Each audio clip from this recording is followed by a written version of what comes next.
Juga kata khilafahisme. Ustadz, apa benar khilafah itu isme? Isme itu faham, aliran. Ini penghinaan, ini pelecehan.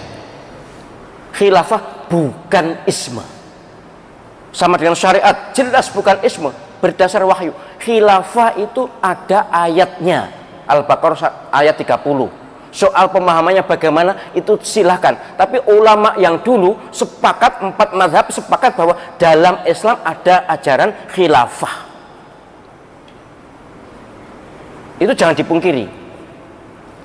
Sama dengan sampean sebagai muslim lalu tidak mau syariat Islam. Oh jangan. Harus ingin syariat Islam, harus ingin khilafah.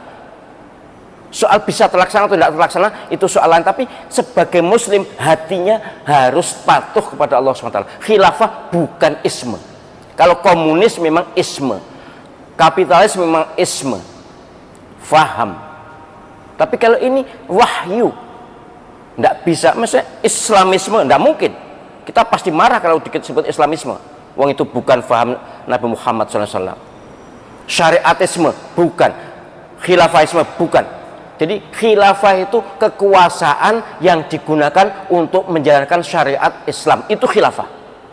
Biar tingkatan desa, kecamatan, kabupaten, provinsi, nasional, bahkan kalau mungkin internasional, monggo soal pemahamannya. Tetapi khilafah ada di kitab-kitab fikih. Khilafah disepakati sebagai bagian dari cara menata masyarakat Islam. Khilafah adalah media untuk memimpin umat ini menjalankan hukum Allah Subhanahu wa Ta'ala. Apa negeri ini khilafah? Ya, terserah. Jika pemimpinnya menerapkan hukum-hukum yang tidak bertentangan dengan Al-Quran dan hadis, maka itu hukum Islam, maka itu khilafah. Sekali lagi saya ulangi, hukum Islam atau hukum Allah adalah segala ketentuan yang yang bersumber dan atau tidak bertentangan dengan Al-Quran dan hadis. Bersumber dari Quran itu hukum Allah, bersumber dari hadis itu hukum Allah. Tidak bertentangan dengan Al-Quran, hukum Allah. Tidak bertentangan dengan hadis, hukum Allah. Walaupun tidak bersumber dari Al-Quran dan hadis. Namanya maslahah mursalah, namanya istihsan. Itu istihsan Imam Abu Hanifah, maslahah mursalah Imam Malik. Itu juga hukum Allah Subhanahu wa Ta'ala, walaupun tidak berdasar Al-Quran atau hadis. Bahkan mohon maaf kalau istihsan itu walaupun tidak sama, walaupun berbeda dengan ayat dan atau hadis. Sebegitu luasnya syariat Islam itu difahami oleh para ulama dengan damai dan rukun, tidak pernah bermusuhan gara-gara beda mazhab. Ini penting untuk difahami oleh anak-anak ini. Jangan mau nanti kalau ada istilah khilafahisme, kabarnya akan dimunculkan untuk menyisipi RUU HIB yang di sini sudah kita buang ya, sudah saya sampaikan kan, harus dibuang, bukan di stop, buang.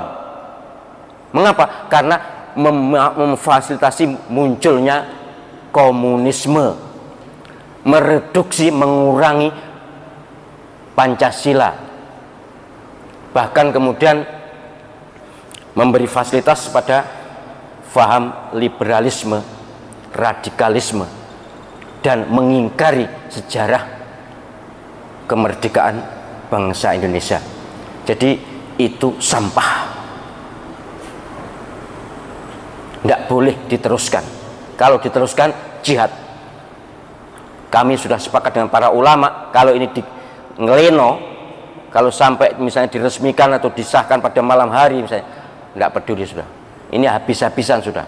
Ini sudah mentok kesabaran kita.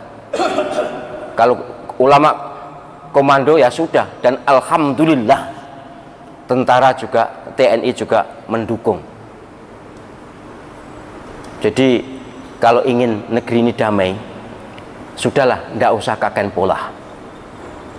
Dengan undang-undang ketentuan yang ada ini aja masih ada yang tidak setuju kok. Artinya ingin lebih berwarna Islam. Iyalah, ini sudah Islam sebenarnya. Tinggal orang yang berkuasa itu punya ndak ghiro Islamiyah. Kalau ndak punya ghiro Islamiyah ya dibelokkan. Baik, ini anak-anak terutama dan mas-mas, mbak-mbak yang saya tuju supaya faham sejarah bangsa ini sehingga tidak mau dibelok-belokkan oleh para pecundang. Masih ada waktu. Nanti pertanyaannya setelah Isya aja di KSS karena waktu setelah maghrib ini singkat sekali.